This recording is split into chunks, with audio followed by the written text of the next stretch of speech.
Lahore central jail में 23 मार्च 1931 की शुरुआत किसी और दिन की तरह ही हुई थी। फर्क सिर्फ इतना था कि सुबह सुबह जोर की आंधी आई थी, बहुत तेज। लेकिन जेल के कैदियों को थोड़ा अजीब सा लगा जब 4 बजे ही वार्डन चरत सिंह ने उनसे आकर कहा कि वो अपनी अपनी कोठरियों में चले जाएं। उन्होंने कारण नहीं बताया था। उनके मुंह से सिर्फ ये निकला कि आदेश ऊपर से है। अभी कैदी सोच ही रहे थे कि माजरा क्या है।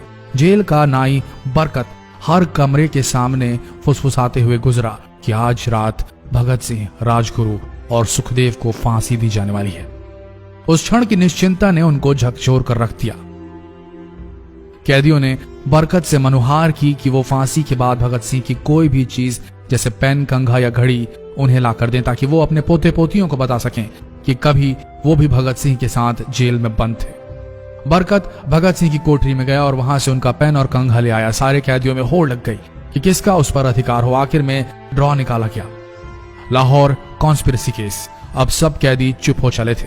उनकी निगाहें उनकी कोठरी से गुजरने वाले रास्ते पर लगी हुई थी। भगत सिंह उनके साथ फांसी पर लटकाए जाने के लिए उसी रास्ते से गुजरने वाले थे। एक बार पहले जब भगत सिंह उसी रास्ते से ले जाए जा रहे थे तो पंजाब कांग्रेस के नेता भीमसेन सच्चर ने आवाज ऊंची कर उनसे पूछा था, आप और आपके साथियों ने लाहौर कॉन्स्पिरेसी केस में अपना बचाव क्यों नहीं किया? भगत सिंह का जवाब था, इनकलाबियों को मरना ही होता है क्योंकि उनके मरने से ही उनका अभियान मजबूत होता है, अदालत में अपील से नहीं। वार्डन चरत सिंह भगत सिंह के खैर ख्वाह थे और अपनी तरफ से जो कुछ बन पड़ता था उनके लिए किया करते थे। उनकी वजह से ही लाहौर की द्वारकादास लाइब्रेरी से भगत सिंह के लिए किताबें निकलकर जेल के अंदर आ पाती थी। भगत सिंह की जेल की जिंदगी काफी कठिन थी। किताबें पढ़ने का शौक हो चला था उन्हें कि एक बार उन्होंने अपने स्कूल के साथी जयदेव कपूर को लिखा था कि वो उनके लिए कार्ल लिब्कनेख्त की मिलिटरिज्म, लेनिन की लेफ्ट विंग कम्युनिज्म और ऑप्टन सिंक्लेयर का उपन्यास द स्पाई कुलबीर के जरिए भिजवाएं। भगत सिंह जेल की कठिन जिंदगी के आदी हो चले थे। उनकी कोठरी नंबर 14 का फर्श पक्का नहीं था, उस पर घास उगी हुई थी। कोठरी में बस इतनी ही जगह थी कि उनका 5 फुट 10 इंच का शरीर बमुश्किल उसमें लेट पाए। भगत सिंह को फांसी दिए जाने से 2 घंटे पहले उनके वकील प्राणनाथ मेहता उनसे मिलने पहुंचे। मेहता ने बाद में लिखा कि भगत सिंह अपनी छोटी सी कोठरी में पिंजड़े में बंद शेर की तरह चक्कर लगा रहे थे। इनकलाब जिंदाबाद। उन्होंने मुस्कुराकर मेहता को स्वागत किया और पूछा कि आप मेरी किताब रिवोल्यूशनरी लेनिन लाए या नहीं। जब मेहता ने उन्हें किताब दी तो वे उसे उसी समय पढ़ने लगे मानो उनके पास अब ज्यादा समय न बचा। मेहता ने उनसे पूछा कि क्या आप देश को कोई संदेश देना चाहेंगे?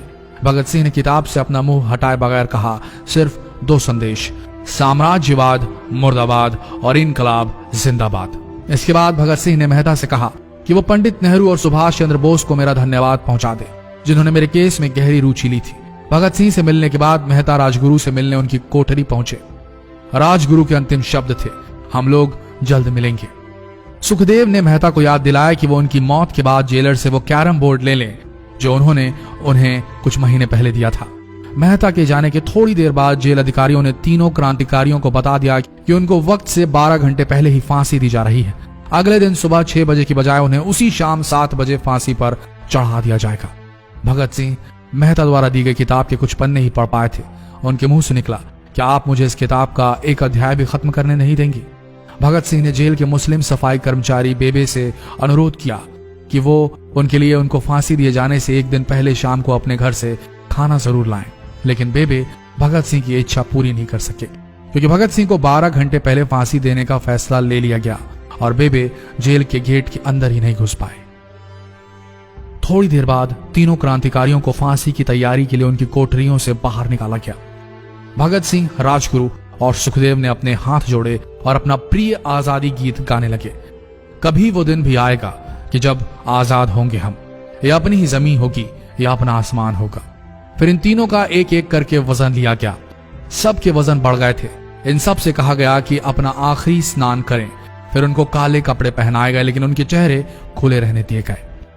चरत सिंह ने भगत सिंह के कान में फुसफुसा कर कहा कि वाहे गुरु को याद करो। फांसी का तख्ता भगत सिंह लिए बोले, पूरी जिंदगी मैंने ईश्वर को याद नहीं किया। असल में मैंने कई बार गरीबों के कलेश के लिए ईश्वर को कोसा भी है। अगर मैं अब उनसे माफी मांग लूं तो वो कहेंगे कि इससे बड़ा डरपोक कोई नहीं। इसका अंत नजदीक आ रहा है, इसलिए ये माफी मांग रहा है। जैसे ही जेल की घड़ी ने 6 बजाया, कैदियों ने दूर से आती कुछ पद चांपें सुनी। उनके साथ भारी बूटों के जमीन पर पड़ने की आवाजें भी आ रही थी। साथ में एक गाने का भी दबा स्वर सुनाई दे रहा था, सरफरोशी की तमन्ना अब हमारे दिल में है। सभी को अचानक जोर जोर से इनकलाब जिंदाबाद और हिंदुस्तान आजाद हो के नारे सुनाई देने लगे। फांसी का तख्ता पुराना था, लेकिन फांसी देने वाला काफी तंदुरुस्त। फांसी देने के लिए मसीह जल्लाद को लाहौर के पास शाहदरा से बुलवाया गया था। भगत सिंह इन तीनों के बीच में खड़े थे। भगत सिंह अपनी मां को दिया गया वो वचन पूरा करना चाहते थे कि वो फांसी के तख्ते से इनकलाब जिंदाबाद का नारा लगाएंगे। लाहौर जिला कांग्रेस के सचिव पिंडी दास सोंधी का घर लाहौर सेंट्रल जेल से बिल्कुल लगा हुआ था। भगत सिंह ने इतनी जोर से इनकलाब जिंदाबाद का नारा लगाया कि उनकी आवाज सोंधी के घर तक सुनाई थी। उनकी आवाज सुनते ही जेल के दूसरे कैदी भी नारे लगाने लगे। तीनों युवा क्रांतिकारियों के गले में फांसी की रस्सी डाल दी गई, उनके हाथ और पैर बांध दिए गए। तभी जल्लाद ने पूछा, सबसे पहले कौन जाएगा? सुखदेव ने सबसे पहले फांसी पर लटकने की हामी भरी। जल्लाद ने एक एक कर रस्सियां खींची और उनके पैरों के नीचे लगे तख्तों को पैर मारकर हटा दिया। काफी देर तक उनके शव तख्तों से लटकते रहे। अंत में उन्हें नीचे उतारा गया और वहां मौजूद डॉक्टरों लेफ्टिनेंट कर्नल जे नेल्सन और लेफ्टिनेंट कर्नल NS सोंधी ने उन्हें मृत घोषित किया। एक जेल अधिकारी पर फांसी का इतना असर हुआ कि जब उससे कहा गया कि वो मृतकों की पहचान करें तो उसने ऐसा करने से इनकार कर दिया। उसे उसी जगह पर निलंबित कर दिया गया अंग्रेजों द्वारा। एक जूनियर अफसर ने यह काम अंजाम दिया। पहले योजना थी कि इन सब का अंतिम संस्कार जेल के अंदर ही किया जाएगा, लेकिन फिर यह विचार त्यागना पड़ा जब अधिकारियों को आभास हुआ कि जेल से धुआं उठते देख बाहर खड़ी भीड़ जेल पर हमला कर सकती है। इसलिए जेल की पिछली दीवार तोड़ी गई। उसी रास्ते से ट्रक जेल के अंदर लाया गया और उस पर बहुत अपमानजनक तरीके से उन शवों को एक सामान की तरह लाद दिया गया।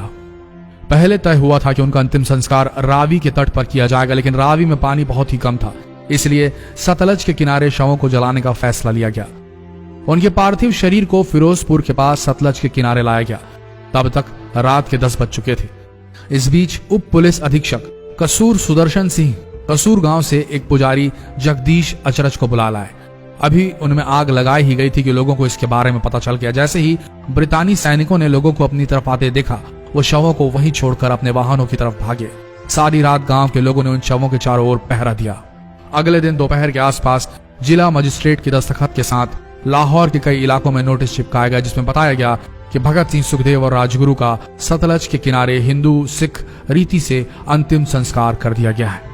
तो ये थे भगत सिंह की जिंदगी के वो 12 आखिरी घंटे। आशा करते हैं इस वीडियो में सुनाई गई ये कहानी आज युवा पीढ़ी के दिलों में मर चुके देशभक्ति को जगाने में कामयाब होंगे। जितना हो सके इस संदेश को पूरे देश में पहुंचाएं। इस वीडियो को शेयर करें फेसबुक पर, व्हाट्सएप पर, और हो सके तो इस पेज को फॉलो करें ताकि ऐसे ही वीडियोस आप तक सही समय पर पहुंच सके। मिलते हैं अगले वीडियो में, तब तक के लिए आप सबका धन्यवाद।